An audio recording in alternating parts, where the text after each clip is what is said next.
Welcome to the Peachtree Podcast. Peachtree Learning Center is a nonprofit in Middle Tennessee dedicated to training and discipling students in all the fine arts to become excellent and skilled in order to spread the kingdom of God into the world of the arts. On this podcast, we will discuss topics designed to encourage, uplift, educate, and equip people to proclaim the kingdom more deeply in their own families and communities.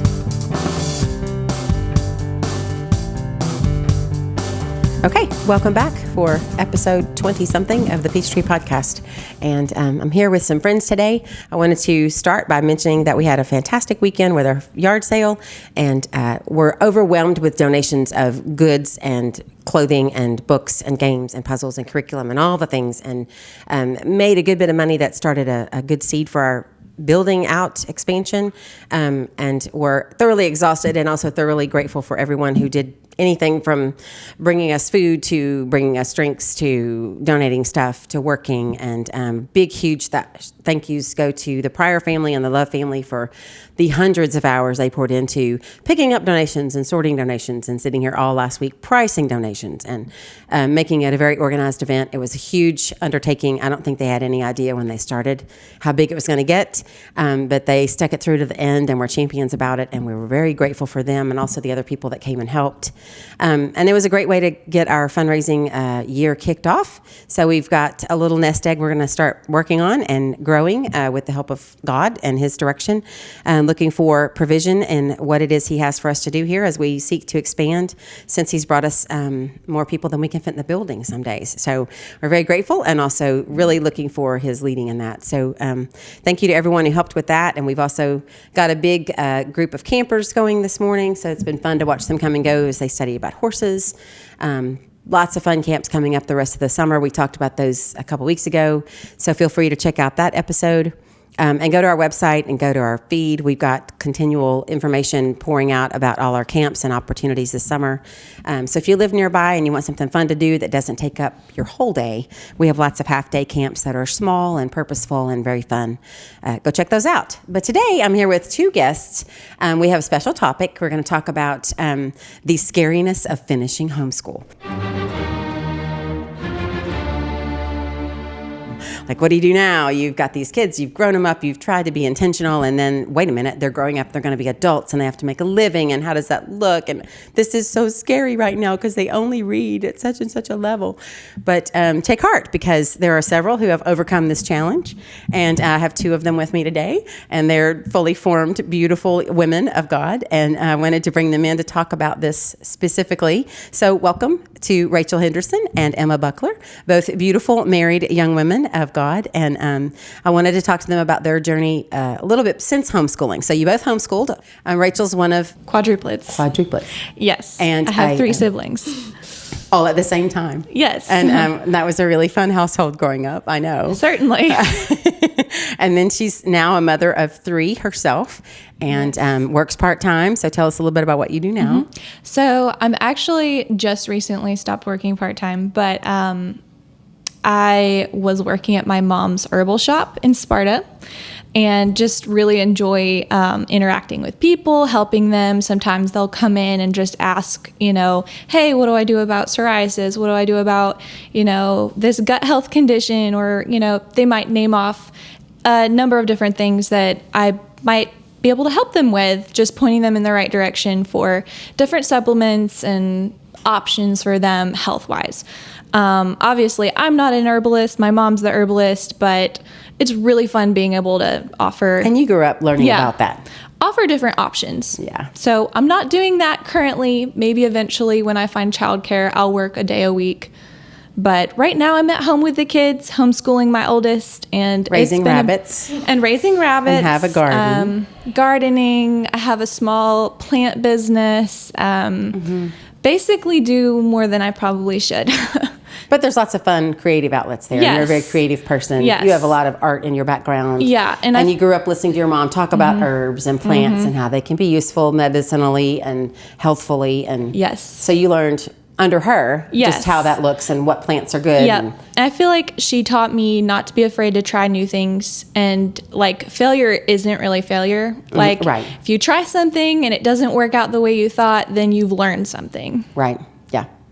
And then we also have Emma Buckler, and she was Emma Ledbetter. She's dear because I helped, I was in classes she took here when she was a student. Yes. And so she was a fantastic musician, and we all thought she'd be taking the world by storm with 5 instruments, and instead she's helping little people swim, which is also very fun to watch. Absolutely. So tell us how you got there. So ever since I was little, I have been a water baby. And back in 2018, a master instructor came from Florida and was teaching. It's called Infant Swimming Resource.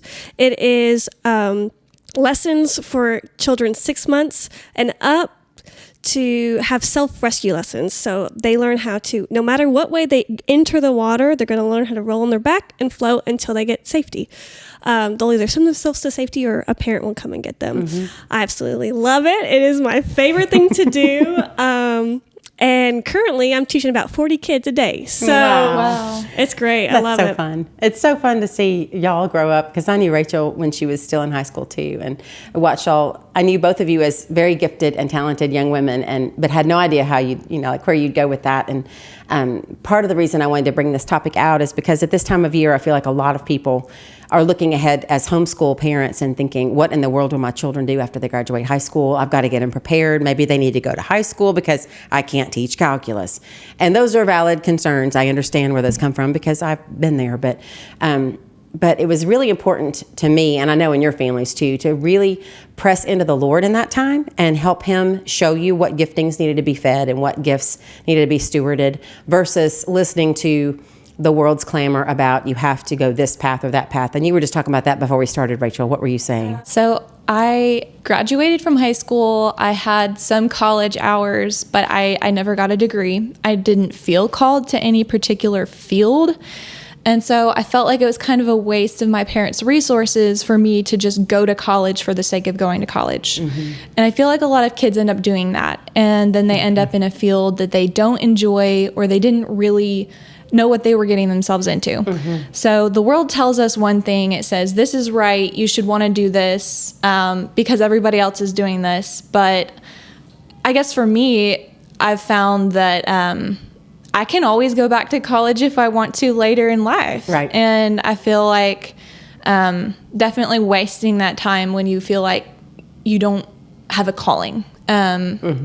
Even taking a year off, like if you graduate and you just feel like, you know what, I'm just going to have like a vision year where I'm going to pray and I'm going to seek the Lord and see where He's calling me, versus just jumping right in, feeling pressure from the world. Right. That's a great point. Something you mentioned right before we went on the air reminded me of a resource. I'm trying to think where I heard it. You were talking about the world pressing everyone into a mold, Yes. and spitting out a molded product. Yes. And there's a great talk on YouTube, and we might put the link in our comments actually. But it's a short video animation of the modern school system and how basically the goal when they set it up was to create products and workers, and not healthy, fully formed citizenry Absolutely. who can think for themselves. And Yes. so They that wanted was factory workers. Yes, exactly. And so you're pressing out a product in a way, like you said. I think that as a homeschool mom, I've definitely seen that divergence of paths as we went one way and explored creativity in our family, not knowing where it was going to go. Neither one of our kids ended up in college, but have very beautiful careers type jobs and work to do now versus going to college. That was what I kept thinking of, was we're trying to stamp them out of a mold, and they're not moldable. They're human beings. They're not meant to be put in a package and sold or put into a certain space and declared the same as everybody else. They're supposed to be unique. Absolutely. Yes. And for myself personally, back in 2021, I was diagnosed with ADHD.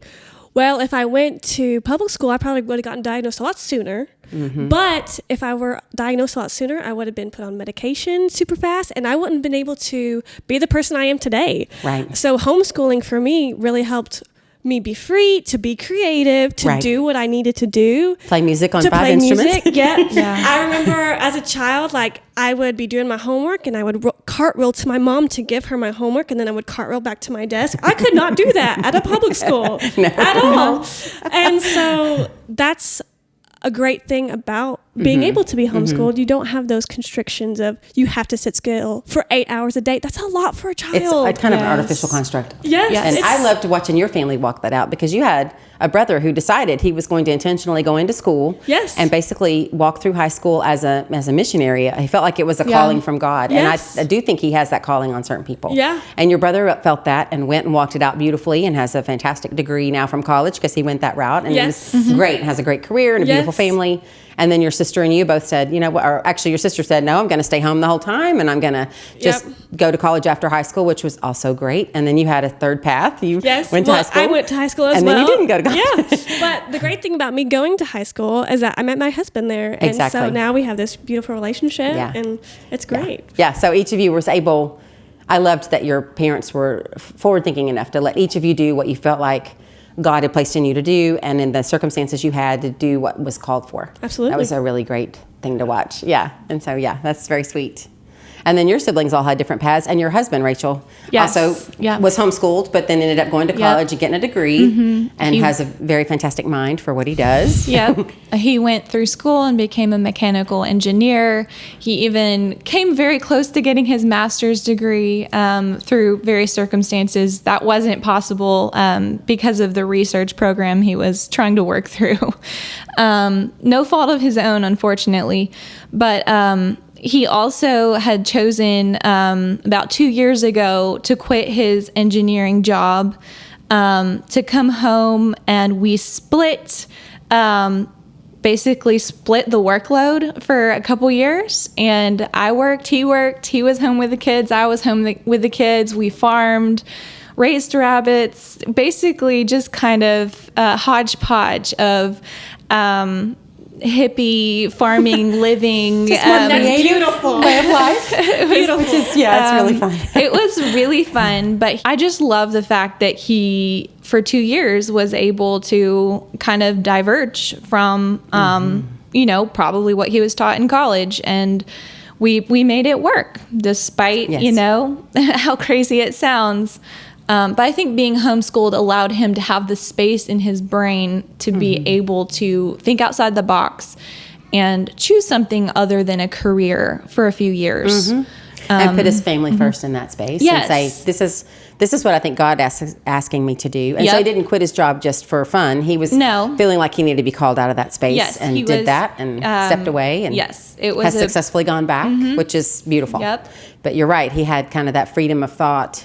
Yep. And it does kind of free you up. If you're already homeschooling, you'll know this feeling of once you step outside that box, you suddenly go, wait a minute, the world's a lot bigger than I realized and wider, and there's more opportunities that nobody's mentioning while we were there. There's, we make jokes at our house about how plumbers are going to rule the world, because people that only know how to use a plunger are not going to be able to always fix their plumbing. Correct. And yet nobody's going to school to learn these trades that use hands and physical because skill. high schools are telling them not to. Right. They're telling them, go to college, go to a 4-year degree. Don't do all these TCATs or like hands-on things. And so there's going to be a day where we don't have plumbers. Right. Because they're not being encouraged to go do that. Yeah, the guy that built our house 15, 20 years ago now has until he retired, was looking for people who were diligent and wanted to come alongside an apprentice so they could take over his business. And now Plumbers, it's just HVAC, whatever, Yep. Yes. So I do see the field is pretty wide open for lots of different and creative. they make good money. That's what I'm saying. Good money. They're going to rule the world. Yes, they do. They do. Yeah, and they can kind of control their own destiny too, to some degree. Absolutely. If you're not working for a corporation, you have a little say over how much vacation you have and where you can I go love on being Monday. self-employed. I'm my own boss, and so I choose when I work. Now the summertime is my busiest season. Sure. But in November, I get November, December, January off. Like I don't work those. And so I can travel. I can do whatever I want during that time, and it's fantastic. Yeah. No, that's great. It's really beautiful, freeing thing. Yes, absolutely. Where work doesn't completely rule your life. Your life is, you're choosing what you do to work. Absolutely. Yes, I've heard a phrase, and I don't remember who it's attributed to. Somebody said you should work to live and not to live to work. Yes. Yeah. And that's a very succinct way of saying what we're talking about. But and there should be a balance. Like there should definitely be a work-home life balance, because work should not be your life, you know. And when you don't set up boundaries, then you get walked over all the time, and that's not fun and very stressful. So make sure to set boundaries. Yeah, no, it's good. It's good to think about just all the different things you can do after high school graduation. Yes. Yeah. Your sister, your sister is, I'm going back to Emma, your sister is playing music at a church. She teaches in a school now. Yes. She's teaching in a private school in Nashville. Yes. Your brother's got a pretty high-powered job we can't talk about. Correct, yes. All great things. And then Rachel's got a nurse practitioner brother. She's got a sister who's done a lot of herbal stuff herself. Yes. Kind of self-employed there. Yep. And then you have a brother who's a highway patrol officer, but also is a respiratory therapist Yes. and has all these different things under his belt. And Yep. so it's really great to watch people. I've loved every year here when people graduate. There's just this plethora of things they could do. Most of them homeschoolers here, and all the different ways. I mean, there are definitely a lot of people that choose to go to college or whatever, and that's totally. We're not here to bash that. We're just saying it's okay to think outside that box and go, well, what Yes. else could I be doing? And also, like, I went to Vol State for 2 years. So that's a great option too. That's free through Tennessee Promise and the Hope.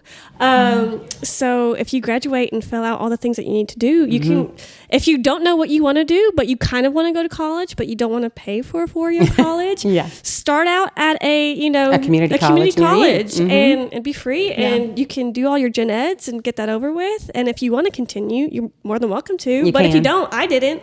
I didn't continue. You found what you wanted to do I found after what that. I wanted to do. Yeah. Moved out. Yeah. Exactly. Yeah. That's great. Well, this has been fun and encouraging, and hopefully a beginning of this thought process, because we're going to explore this again, probably multiple times over the next period of time. Just trying to encourage people to think a little bigger and wider, and maybe even outside the box they're in, about what kids need to do, what they have to do, what's required for life.